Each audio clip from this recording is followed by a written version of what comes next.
What's happening, guys? Excuse my mop of a haircut, and he's cutting, but you know, quarantine haircut things. Today I'm going to be showing you how to DIY battery relocate into the boot using the most basic tools and a cheap bit of wire from jump leads. So yeah, and a battery tray from a Rover 45. So piece of piss, mate, really. So yeah, keep watching, and hopefully you can learn a few things. Let's get into it.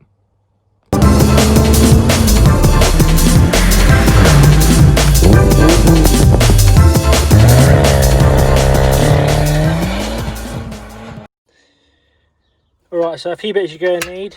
This is actually pretty universal, this little thing I'm doing. This is a Rover 45 battery tray. Now I need the top part, as you can see, it's pretty much flat, so you can just bolt it to the boot. So I'll take that apart. I've got about 3 meters of thick power cable from a jump lead, so that's good. And whatever it takes to get your battery tray and battery out, that's all you're going to need, and a drill and a few nuts and bolts. So let's get the battery out and see what kind of space we've got to work with, and how that is going to fit in the boot and where to put it. But yeah, it should make the engine bay a little bit neater. I need to fit a bigger charge cooler in it, because I don't know if you saw the video with Officially Gassed. I noticed it was getting a little bit warm on the intake temperature, so it needs a bigger charge cooler to keep the ponies cool. So we'll start stripping it down, get the battery in the boot. At least that way I've got more space in the bay, keep it cooler. So let's do it. All right, so removing the battery out of my lead is actually really easy. All I need to do is just literally take off the negative terminal, and it should be pretty simple. Negative terminal off, like that. Let's keep that out of the way, don't want to touch anything because it will spark.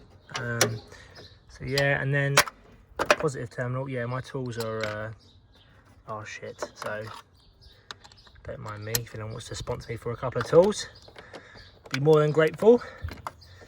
So yeah, we're gonna pop the positive terminal off as well. That shouldn't be too difficult.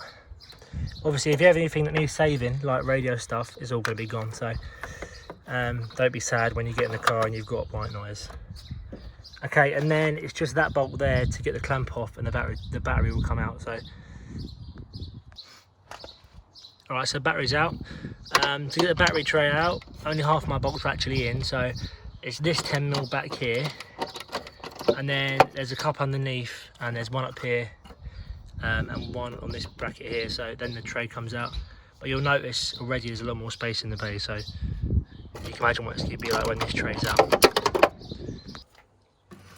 Okay, battery tray out. So this is the main ECU live fuse box, and then I've got the starter motor one, which is still connected to the terminal. Luckily for me, I had a couple of wires running from the boot anyway. That's for the fuel pump, so that can go back through and into the boot, and that's for the subwoofer, which can also go back through and into the boot. So I save a bit of wiring down here. That can go back on its little mount. But yeah, a lot more space here now for a bigger charge cooler to go in.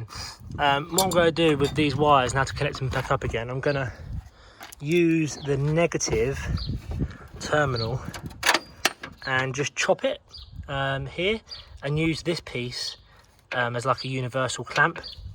Because obviously the earth now is going to be in the boot, so it's not as important. But yeah, so that now is going to be chopped off of there, and that is now how I connect all my wires, the positive ones together, to go into the boot. So yeah. Right, I've done a delivery time. Oh, I wonder what that's for. Video coming on fitting that very soon. Be very interesting to see how that sounds. But what car is it for? Who knows? Right, so underneath here, 4 spade connectors, a little 13mm bolt with a nut on the end. That's the one that's going into the boot. So I now got to wire that through the grommet down there into the boot, to the battery tray. So these ones here are going back into the boot, so they don't need to be here anymore.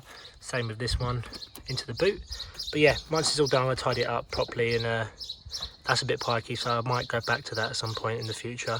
Make sure it doesn't rub on anything, because if that rubs on any bit of bodywork, you've got a fire on your hands. Okay, so once you've got the wire run through the front of the flywheel down there, you're going to want to position your battery tray sort of somewhere where you can drill holes in the floor and put a nut and bolt through. So I've chosen here, I'm going to mark it with a screwdriver, so 1, 2, 3, and that then gives me enough gap underneath this one to put the nut through for the battery tie down clamp. So just got to drill 1, 2, 3 holes, wang some bolts in there, and then we can put the battery on, connect the earths up, and hopefully it works. The engine bay is looking pretty bare now, so it needs something in there to spice it up a little bit, and that is coming in the way of a huge charge cooler at some point. So that needs fitting, and obviously in here is going to need a roll cage, so that's another video to come soon. But for now, let's get this battery tray in and get it all wired back up again, see if she runs. Underneath here there could be the fuel tank, so that's another thing to just to look out for, because you don't want to be drilling holes through into the fuel tank and having a right old issue. So yeah, drill holes sensibly and where you feel safe to do so. Okay, so the battery tray is bolted down, it's pretty much solid. A few nuts need to go on the bottom of these ones as they're not tightening up all the way.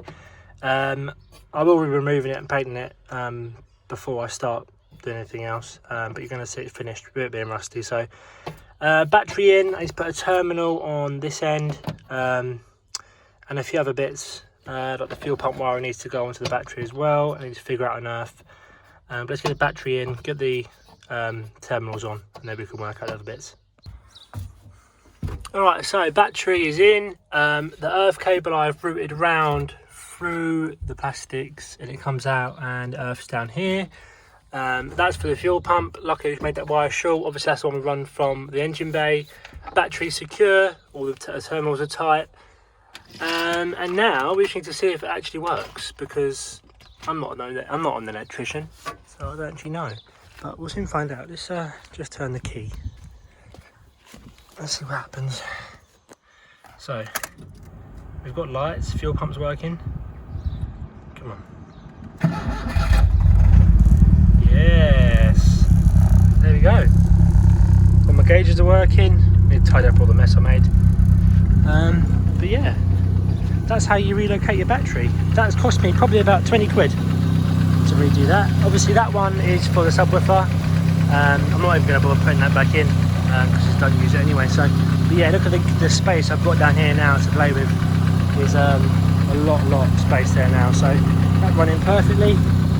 And yeah, that's how you relocate your battery into the boot. In case you haven't seen it, go and have a look at Officially Gas channel for the feature on this car. It's pretty good, I have to admit. I do like to scare him. I even took off the chicken handle so he couldn't reach that. But yeah, it's good fun. And yeah, really, thank you for watching today. I just want to thank all the new subscribers to my channel. I really appreciate it. And yeah, keep subscribing for more content. Obviously there's a bit more to come on the Seat Leon. There's a cheeky bit of exhaust pipe just out there that's got to go on. But yeah, thank you for watching today, guys. Stay tuned for more.